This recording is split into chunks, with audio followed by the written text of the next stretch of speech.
नमस्कार दोस्तों। मोदी जी ने ऐसा लगता है कि अपने बॉक्सिंग ग्लव्स उन्होंने उतार दिए और उन्होंने बोल दिया यार ये जो डिफेंसिव हम खेलते रहते हैं इसकी ज़रूरत नहीं है। अब तो है पूरा रन होगा, अब होगा अटैकिंग मोड। और मोदी जी सिर्फ कहाँ पे अटैक करने वाले हैं, मैं कोई पाकिस्तान, बांग्लादेश, म्यांमार इनकी बात नहीं कर रहा हूँ। हर जगह पर आपको अब अटैकिंग मोड दिखाई देगा, भारत के अंदर भी और भारत के बाहर भी।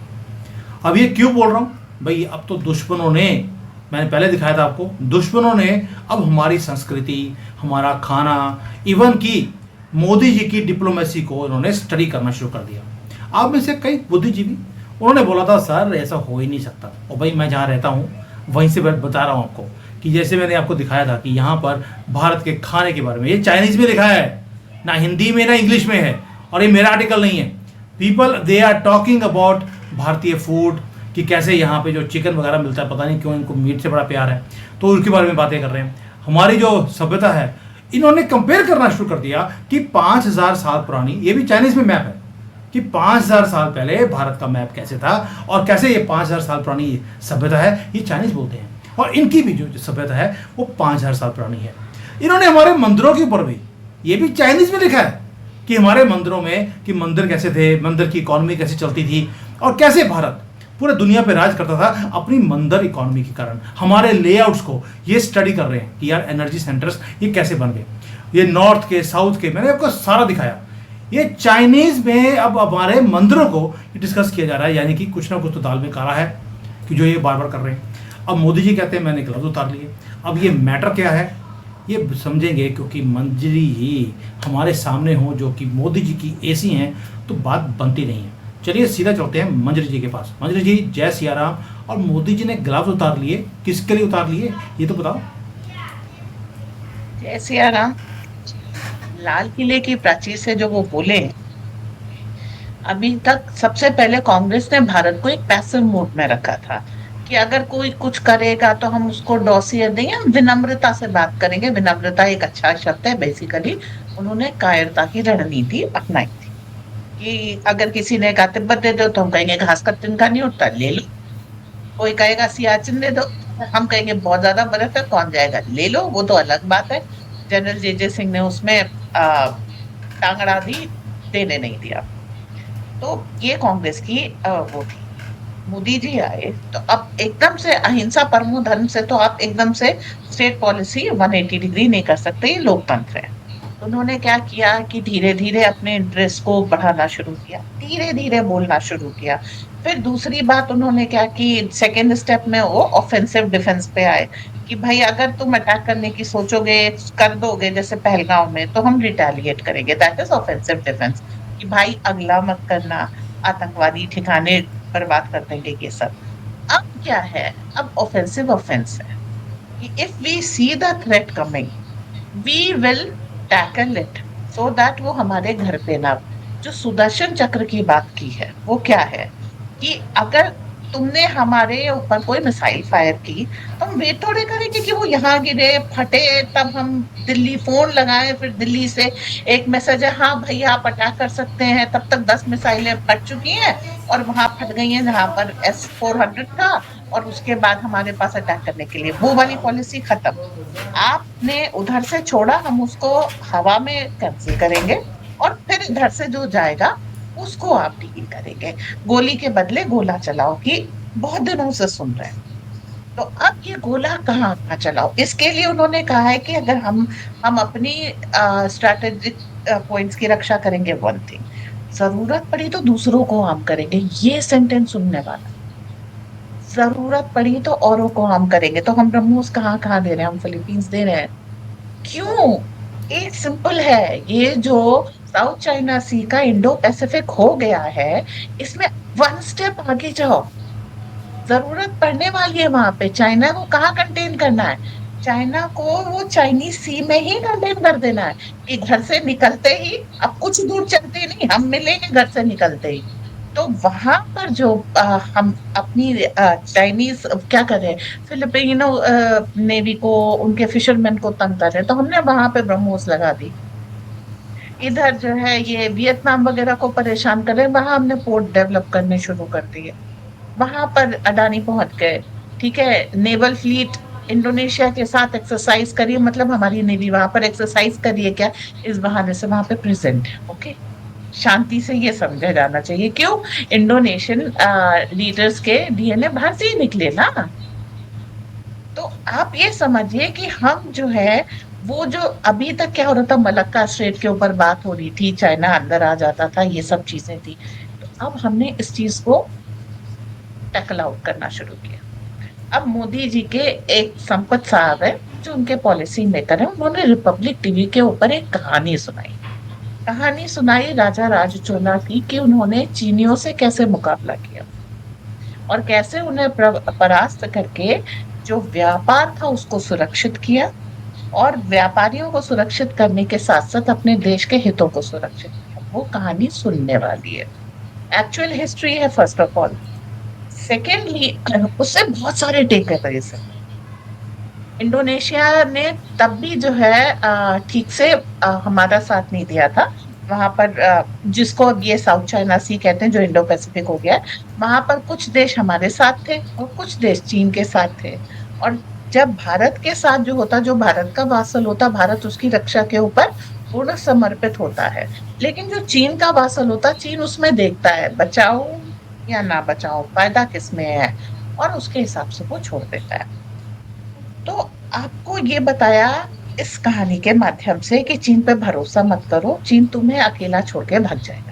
दूसरी चीज, अगर भारत के साथ रहोगे तो हर हालत में भारत आपकी रक्षा करेगा, और ये सदियों से चला आ रहा है, ये आज की बात। दूसरी चीज ये बताई कि भारत का इंटरेस्ट जहां जहां होगा, वहां वहां अब भारतीय नौसेना उसको प्रोटेक्ट करेगी। और अभी आप देख रहे हैं सेशल्स के साथ उन्होंने सबमरीन्स का मैन्युफैक्चरिंग का कॉन्ट्रैक्ट कर लिया। सारे जितने भी वाइजाक वगैरह में जो शिप बिल्डिंग मशीनरी है, वो फुल थ्रॉटल काम कर रही है, और हर दो दो एक एक महीने पे हम एक एक आईएनएस निकाल रहे हैं, कहीं वो उसकी फ्लीट निकाल रहे हैं, कहीं कुछ निकाल रहे हैं। तो नेवल फोर्स के ऊपर एक स्पेशल वो है, एम्फेसिस है। ये नेवल फोर्स कहाँ हमारी रक्षा करेगी? एक तो हमें पूरा हिंद महासागर चाहिए। अब हिंद महासागर में दो पॉइंट्स हैं। एक है डियोगो गार्सिया, जहां पर रशियन वो सॉरी यूएस के और यूके के प्लेन्स वहां पर हैं, और जहां से वो सॉर्टी करते हैं। दो F-35 हम उतार चुके हैं। किस लिए? क्योंकि वो सॉर्टी करने ही आए थे, हमारा लेने आए थे। तो हमने F-35 तक तो टैकल कर लिया। लेकिन B-2A जो इनका बम वर्षक है, जिसके बारे में वो स्टेल्थ फाइटर है, उसको टैकल करना अभी बाकी है, उसके ऊपर रिसर्चेस चल रही हैं। एंड B-2A जब फ्लाई करता है तो नेचुरली आपके डेटा लेने आता है। दूसरा एक आइलैंड है जो श्रीलंका और इंडोनेशिया के बीच में है, वो फ्रेंच टेरिटरी है आज भी। तो ये जो इंडिपेंडेंस की कहानियां है ना, ये सिर्फ कहानियां हैं। हकीकत में there was no independence given, कि जहां जहां से जो जो चूज सकते थे वो आज भी मतलब वो कहना चाहिए ना, जोंक की तरीके से आज भी वो खून चूस रहे हैं। तो दैट ये दो एरिया है जहां जिसको आपको अच्छी तरीके से टैकल करना है। जिंजिंगम बनने के बाद अब चाइना हम्बन टोटा में ज्यादा नहीं दिखाई देगा, तो धीरे चाइना को कहाँ कंटेन किया? इंडो पैसिफिक में। और इन सबको कंटेन किया इंडियन ओशन में। और जो सिचुएशन हम क्रिएट कर रहे हैं वो रेड सी के इस तरफ, जिबूती के इस तरफ, ईस्टर्न साइड में कोई नहीं आ सके।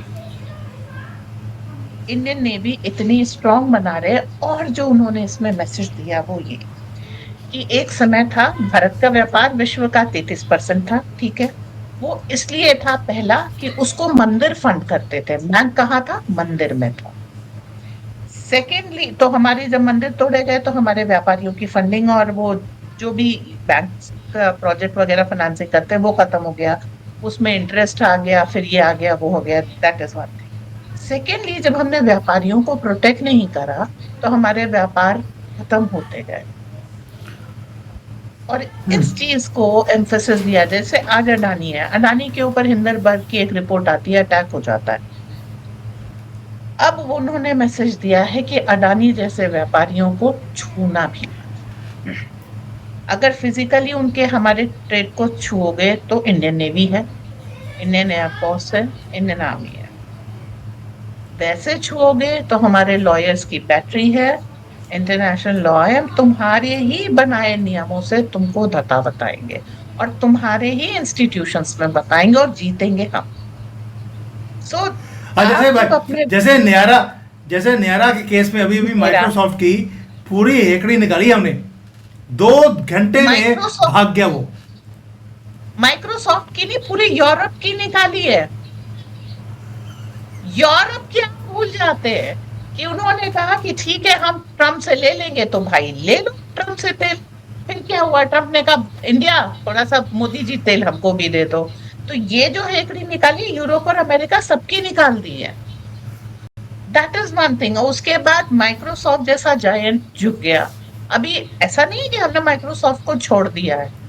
वो जो केस दायर हो गया उससे पेनल्टी तो हम लेके चलेंगे, ताकि वो तुलसीदास जी ने कहा था ना, आन दंड कुछ करें गोसाई, कि ताकि तुम दोबारा माइक्रोसॉफ्ट ऐसी कोई हरकत ना करे। तो आप इस चीज को समझिए, हम ऑफेंसिव होते जा रहे हैं कि वो क्राइम मास्टर गोगो वाला हाल हो रहा है ना, आया हूं तो कुछ लेके ही जाऊंगा। तो अब अगर तुमने कुछ गलती की है तो कुछ पेनल्टी तो तुम हमको दोगे, बाकी तो जो है वो बाद में देखते जाएंगे। तो जो फर्स्ट थिंग इज, एक प्रोटेक्शन इंडियन एक्सपोर्टर्स को उन्होंने दिया कि आप अपने पहले जो बिल्स बनते थे, इनवॉइसेस बनती थी, एलसी लेटर ऑफ क्रेडिट बनता था, वो डॉलर में बनता। उन्होंने कहा आप रुपए में बताए। इंटरनेशनल मार्केट में डॉलर फ्लैक्चुएशन से रुपए में आपका ये सब होगा, बिल ऑफ लेंडिंग ये सब होगा, तो आपको कोई फर्क नहीं पड़ेगा। आपको रुपए में चाहिए था, यहाँ पे करेंसी रुपया है। दूसरा उन्होंने काम क्या किया, सबसे दुनिया से कहा वॉस्ट्रो अकाउंट खोलो, रुपी में पेमेंट करो। स्विफ्ट को आपने साइडलाइन कर दिया, वहां पे सैंक्शन है, डीले है, अमेरिका को कट जा रहा है। आप रुपया लो और पूछने की जरूरत नहीं है। तो रुपी स्टैब्लिश हुआ, डी डॉलराइजेशन ऑटोमेटिकली हो गया। और इसके साथ साथ जो डॉलर और करेंसी फ्लैक्चुएशन का से इंडियन एक्सपोर्टर्स को नुकसान होता था, वो चीज भी खत्म है। ना इंपोर्ट को नुकसान होगा, ना एक्सपोर्ट को नुकसान होगा। थर्ड थिंग उन्होंने फ्लोट की कि अमेरिका वर्ल्ड -1, एक ही देश है जो सबके ऊपर सैंक्शन लगा रहा है, हटाओ यार, उसको नहीं देते सामान, बाकी सारी दुनिया को सप्लाई करते हैं। ऐसी कोई चीज नहीं है। तो वो देश भी आगे आना जो इतने दिनों से चीजें नहीं दे रहा था, वो कह रहा है ये भी ले लो, ये भी ले लो, वो भी ले लो, ठीक।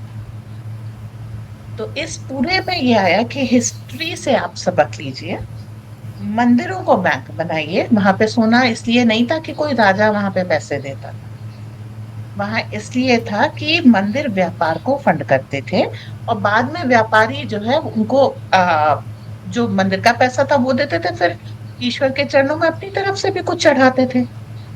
ठीक है। तो वो जो मंदिर था, अच्छा मंदिर के पास भी एक अपनी, चूंकि इतना सोना था तो एक छोटी मोटी सेना तो थी ही, और वहां पे सारी चीजों की तैयारी होती थी। तो पूरा सिस्टम ऐसा था। फिर वहां पर क्या, आप मंदिर भी इसके साथ धर्म भी स्थापित करें। धर्मो रक्षति रक्षिता, ये इसके साथ चल रहा है। धर्म की रक्षा करो, मंदिरों की रक्षा करो। तुम्हारी, हमने राम मंदिर के साथ अयोध्या का कल्याण देख लिया, काशी विश्वनाथ के साथ अपना वाराणसी का कल्याण देख लिया। उसमें क्या है, सबसे सिंपल है, जो गरीब आ रहा है व्यक्ति, उसको धर्मशाला में रहने को मिल जाएगा। जिसके पास कपड़े वगैरह नहीं है, मंदिर में कपड़े दान दिए जाते हैं, उसको मिल जाएगा। मंदिर में खाना बनता है, ये भंडारे भंडारे तो अनाउंस करते हैं। हमारे यहाँ तो सिंपल है भाई, मंदिर में आए हो प्रसाद तो मिलेगा ही, ग्रहण करो। और भगवान के प्रसाद को ना नहीं कहते, मतलब आप आए हैं तो आप जरूर, आप कुछ खा के कुछ ले करके ही जाएंगे। उसके बाद श्रद्धा अनुसार आप जो चढ़ा सके उसका कोई कंपल्शन नहीं था। हुंडी श्रीनाथ जी की, तिरुपति बालाजी की, सबकी हुंडी चलती थी। मतलब आपको जो पैसा लेना है वो मंदिर से ले लीजिए, ईश्वर को साक्षी रख करके आपको पैसा दिया जा रहा है, आपको जब सुविधा हो तो वापस कर दीजिएगा। तो ये व्यापार को बैलेंस कर दिया। और उसके बाद फिर वो सारी संस्कृति के केंद्र थे।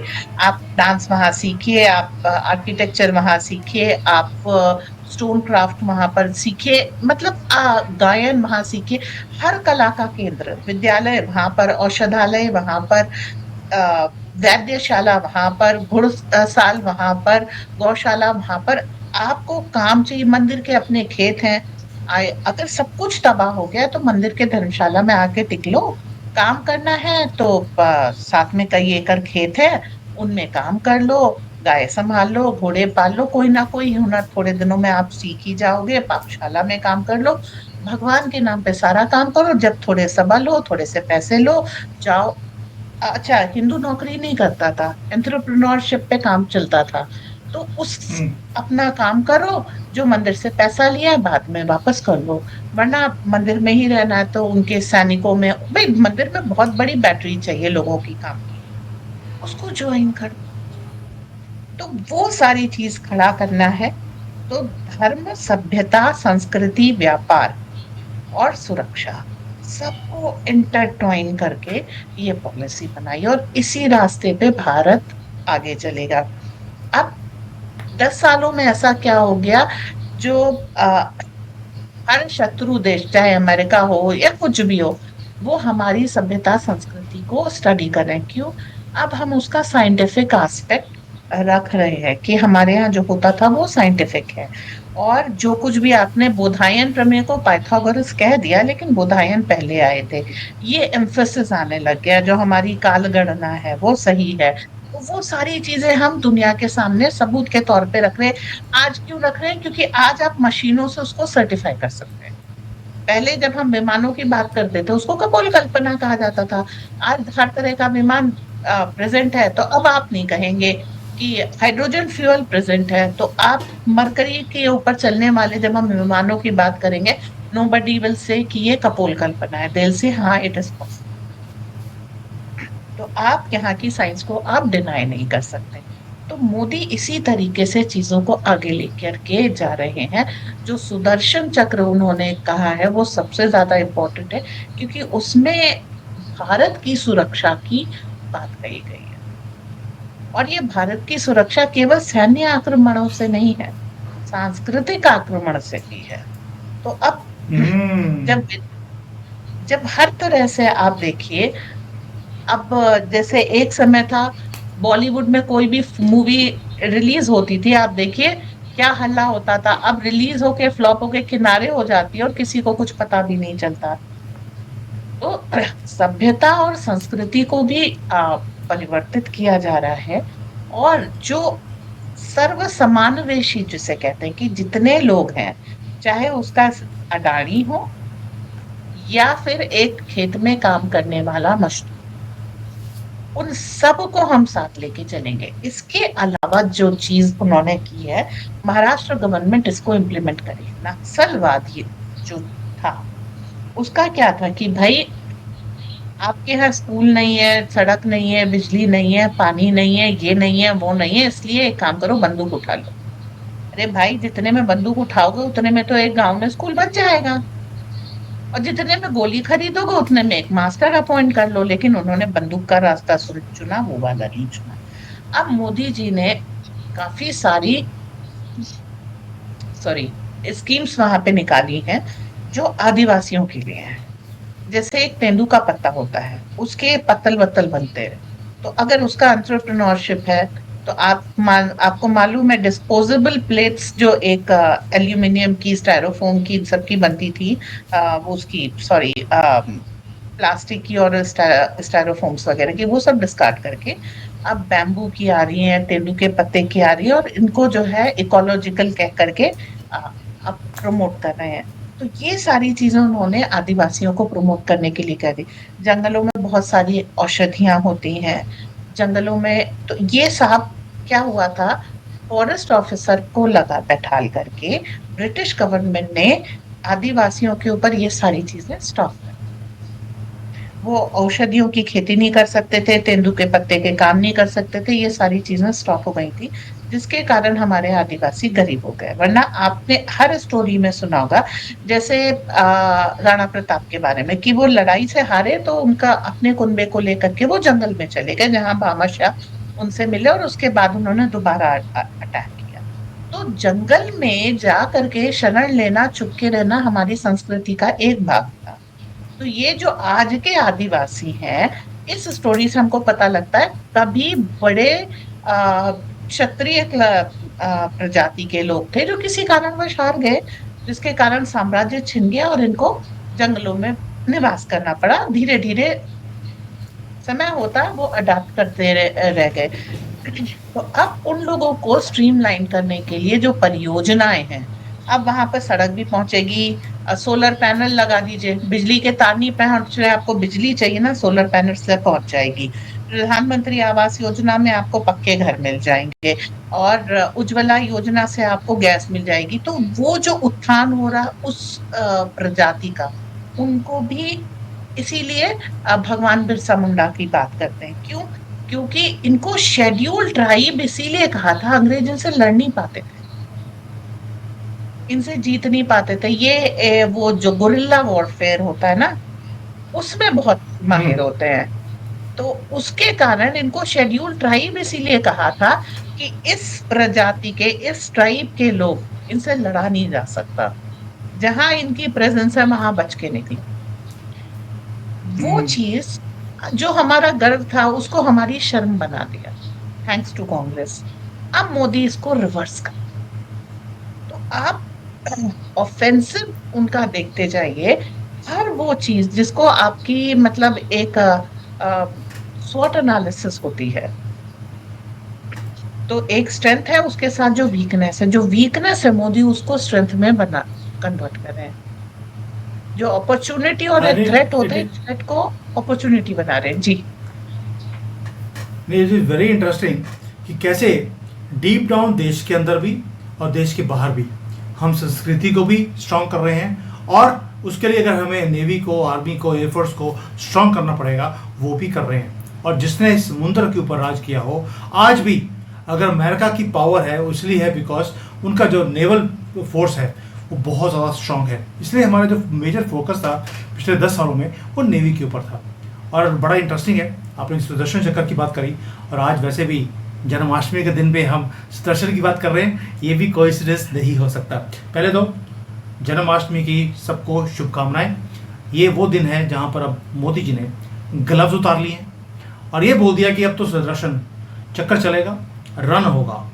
अब राक्षसों का कत्ल नहीं होगा, वध होगा। राक्षसों का वध ही होता है।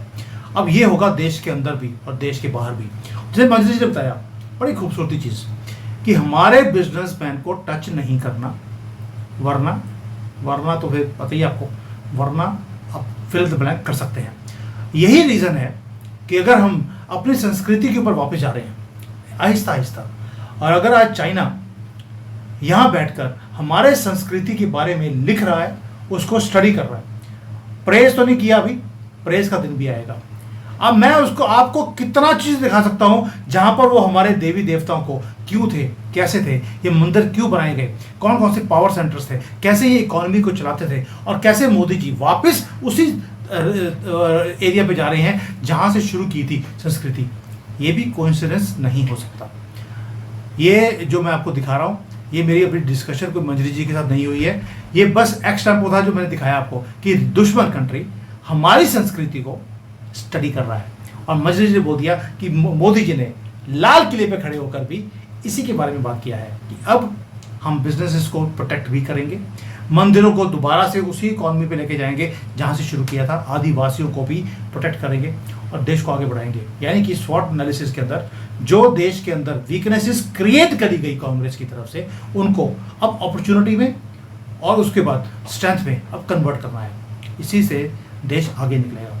मंत्री जी अभी यहीं पर वाइंड अप करते हैं। जो आदिवासियों के लिए काम किया है, जो आपने बोला, इट वॉज वेरी इंटरेस्टिंग, मुझे उसके बारे में नहीं मालूम था, तो थैंक यू सो मच, आपने उसको टच किया। We will do a dedicated show on that कि आदिवासी जो हैं उनसे डरते क्यों थे लोग सारे, इवन कि अंग्रेज भी, और उनको स्ट्रेंथन करने के लिए जो मोदी जी काम कर रहे हैं उसके ऊपर डिटेल में एक वीडियो बनाएंगे। आप उसकी स्टडी करना and we will cover it up in details. अभी के लिए इतना ही।